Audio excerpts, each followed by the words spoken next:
Hi everyone, I'm Nishita Bhargav from Outlook India. Hi, Hi, Happy Ishita. Women's Day. Ishita. Happy Women's Happy Women's Day. Day. Okay, so let me begin by asking you all a very basic question, which is, do you feel that we have moved beyond a point where female comedians are getting equal acceptance, or is there a long way to go? In short words, long way to go. Yeah, we were just discussing that as a community, we feel that our communities become far more inclusive and sensitized. But when it comes to the audience, definitely there's a long way to go. Like it will take some time for people to actually and all people to think that women can be funny. And I think yeah, we have to just keep working hard on that.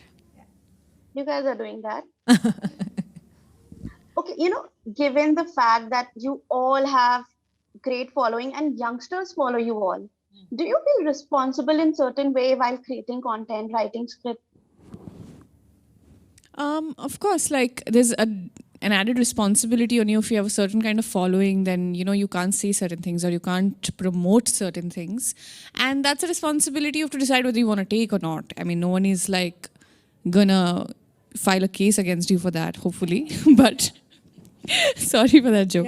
But I'm just saying, like, as a person, I really think hard that I'm not coming across as I'm promoting something bad or, something that I shouldn't, because a lot of people are gonna watch me, a lot of young people are gonna watch me, and they shouldn't feel that this is normal. This is something fun we do, and it comes to it covers a lot of areas when I speak about that. So yeah, there's an added responsibility कि ये बारे में आप बात कर सकते हैं, इस बारे में आप नहीं कर सकते.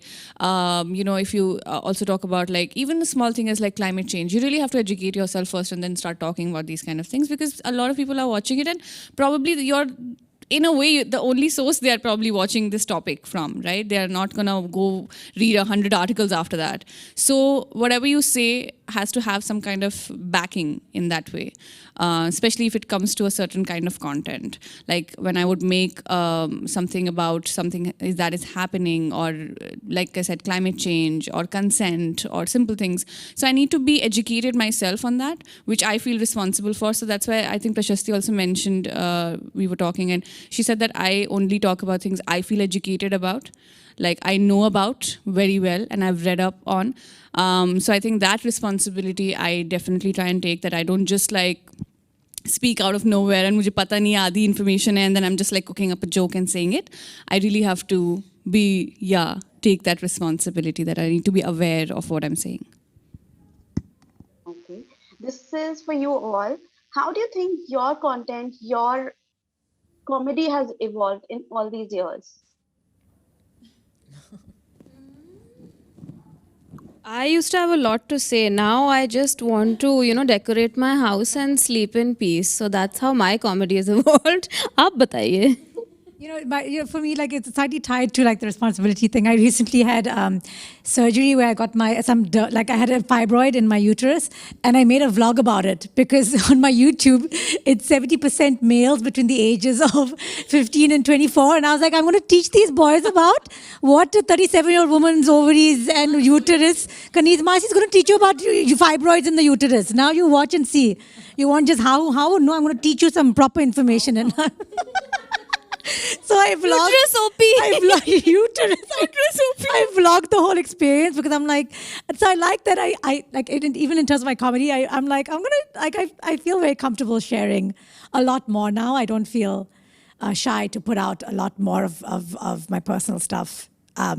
Because I was scared of the backlash, not because I was told I can't speak about it. Because initially we used to get so much backlash for it from a lot of the male audience, but now I don't feel that way anymore. So I put out a lot that I want to. I don't care as much. I think for me it has been. I think for me comedy is evolving as life is evolving. Right. At some point, my worry used to be, oh my God, how will I get a guy in my life? Now I know I will never. So I've moved on to other things. So I'm like, EMI कैसे भरेंगे ठीक है घर का या फिर in general, okay, why is my like all the things that come with growing up, growing older, or if you're free to talk, things that worry us about what is happening around us, all that becomes a part of your comedy as you grow. So, and that is what is happening to me also. Right. Mine is evolving. Sorry. Okay. Okay. Loading. Buffering. For me, I think also because comedy happened so accidentally to me that I didn't realize. And initially, it was obviously we started with South Delhi and Raju Ki Mummy. It was more or less like stereotyping a certain kind of person I've met, or like making comedy out of that. And I think people really enjoyed that. But now at this point, I really try and bring in some sort of satire or like some sort of layers with my comedy.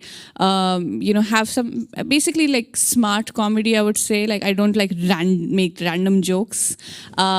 I try to stay away from it because I feel like I do really feel that responsibility that I initially talked about. So I feel like if I'm saying something, even though it's a joke, let's make it educational in a way. I don't know. I don't know if it actually comes across like that, but I really put in some effort a lot of times. Yeah. Okay. At some point, you all have created content to empower women. You've spoken about body positivity, loving your skin, etc. Did that make any difference? And like, did you guys get any messages from your followers saying, yeah, my life has changed or something like that? Some incidences? Yeah, of course. I mean, I think that's one of the main reasons each of us has a distinct audience, because each and every one of us is someone you at some point did not see on a screen, or as someone aspirational talking to you, someone who looks like us, someone who comes from where we come from, or talks like us, or is our age, or whatever it is. Every stereotype that a woman is discriminated on the basis of, each one of us represents in some way or the other.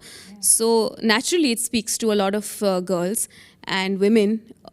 So I mean, that's, I think, one of the huge reasons why we do what we do, because it speaks to people. I think the money, the following, the comments, everything is great. But at the end of the day, the greatest validation is how you make a person feel.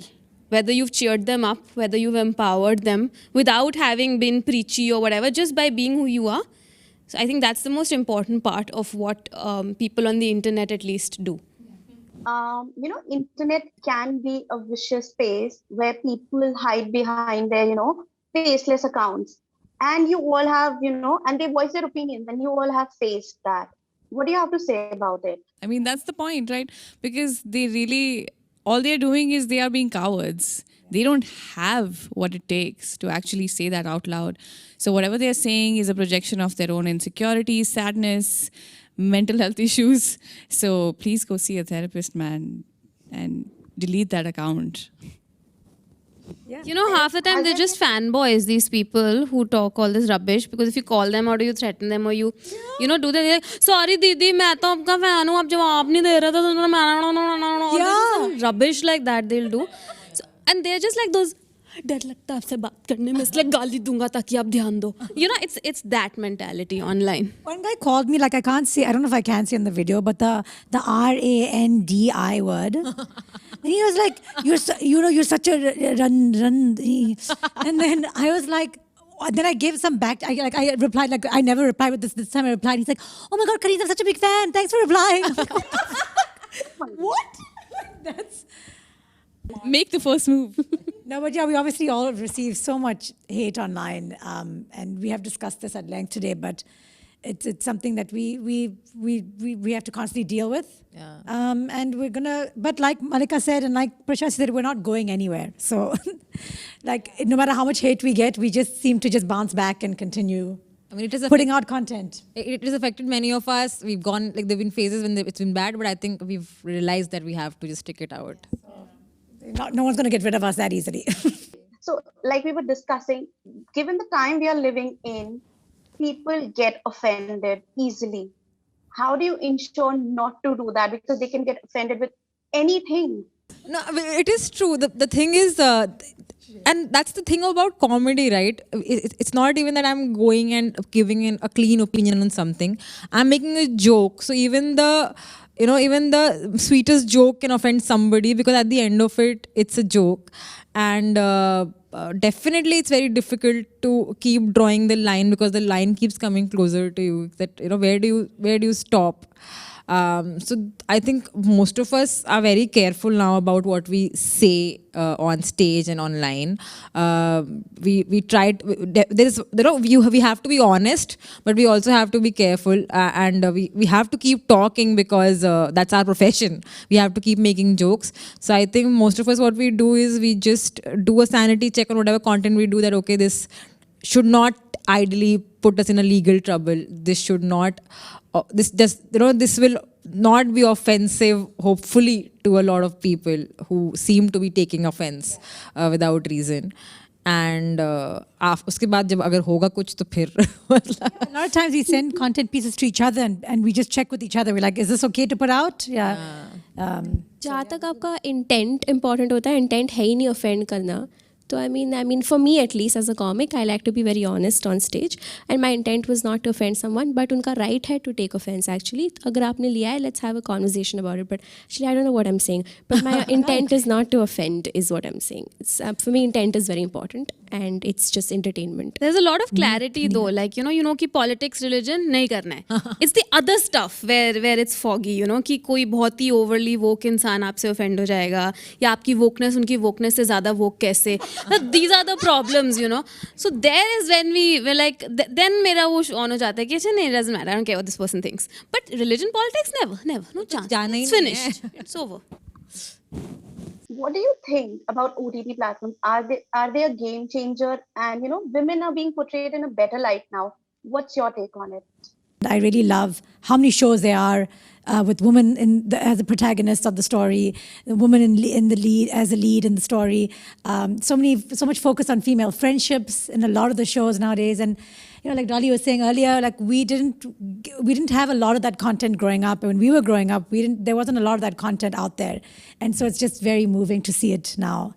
So moving that Prashasti mentioned that she cries a moment she sees between two girls having like a moment between themselves as friends, and it's like it's so emotional because you've never seen it. You've always been projected this image that women always hate each other. Yeah. Secretly they're always against each other. Women can never be friends, and I grew up with that. I had struggle growing up having friends, and that's just me being an introvert. But I always thought, it's because women are like this. So you know what? I'm going to have male friends, which also did not work out, by the way. But that was what I had in mind because that's what I was shown all around me in advertisements, in movies, in shows, everywhere. साजिशें ही रचती थी बस औरतें और कुछ नहीं करती थी. सांस लेना भी भूल चुकी थी. वो इतनी मतलब घोटाले करती थी. So I feel like that definitely is changing, and with OTT platforms, with Netflix, I think that slowly it's coming along and we are having stories. And I don't remember who said it to me the other day, but I think the story matters more now than the male or the female of it. And I think that's definitely the way to go about it. So many of the shows we watched growing up were all about the focus on how to find a man, and the most important relationship was between you and a romantic partner. Like that's the most important relationship ever. And now these stories are all about how important your female friends are. And I really love that, man. Have you guys seen Frozen? Yeah, of course. Yeah, and then the real love turns out to be the sister. Exactly. It's beautiful. It's true. That's what I would have loved to watch. There's so many different kinds of love. And Okay, so this will be my last question, and which is, what's the worst or most discouraging thing you all have been told being a female comic, and what made you go against it and reach where you are today? One thing I'll say quickly, I'll end it, is that I was told a lot, and not just by comics, that there's one spot, one female comic gets to sit in it. Abhi ye female comic is better कर रही है. And very recently I've realized that there's not just one spot, there's not just one comic, one female who has to make it. Whereas look at the males, they're so diverse in their comedy, and all of them are respected, and they keep respecting each other so much. So I mean I'm like, नहीं, ऐसा नहीं है, किसी को जल्दी जाना नहीं है कहीं पे, तुम्हारा सबका genre of comedy अलग है. So I'm going to take my time, I'm going to find what my voice is in comedy. And at the most discouraging was the attitude ki, there's one, hurry up, you have to make it. Yeah. I'm not going to hurry up, I'm just going to do what I want to do and make it at my own pace, that's all. Female comedy isn't a genre of comedy. Yeah. Female comedy isn't a genre of comedy. Like there's different genres. And with one person as One the person. protagonist. It's a musical chair and there's one I'm the chair. best at female comedy. For me, funnily, the most discouraging thing, it's the same story where this guy told me that if you go and tell stories about how you're dating disasters on stage, no one will laugh or believe you because a pretty girl saying that a guy did not, whatever, respond to her advances is not funny at all, never works. And then I did just that. And then, And we got to know Prashasti and we were like, oh, that's the reason. She doesn't but he called me pretty in this process, guys. I mean, I can't say if there's one incident which was the most discouraging because it happens every day, every second. So, रोज ही कोई ना कोई तुम्हारे ऊपर कोशिशें कर रहा होता है कि तुम्हें थ्रोन से नीचे कैसे लाया जाए. So I think it's an everyday fight. There's not like one moment, but yeah, just random comments sometimes get to you because I work in the digital space. It's the comments and the messages I get which can affect you. And some days your mental health is not so good, and you already have anxiety about something, and then you'll read a bad comment and it'll get to you. So that definitely happens. That's like a loop, a spiral I keep going around, you know. And what keeps you going? The money. Yeah. Very, very good answer. Fair, yeah. Very beautiful answer, I must true. say. Yeah, but no, like it's my job. I love what I do. Thankfully, I really am in love with what I do, and I do it for the craft and the money for it. And yeah, I'm in a very happy. The money part. It's big money. It's good financial money. independence Yes. And yeah, I do it for the money. Yes, I will say it. Yay, money. Money keeps me going. Money keeps me going. Thank you for your time. And you guys are doing well. Keep going. Keep Thank you. Thank doing. you. Keep Thank creating you so content for us.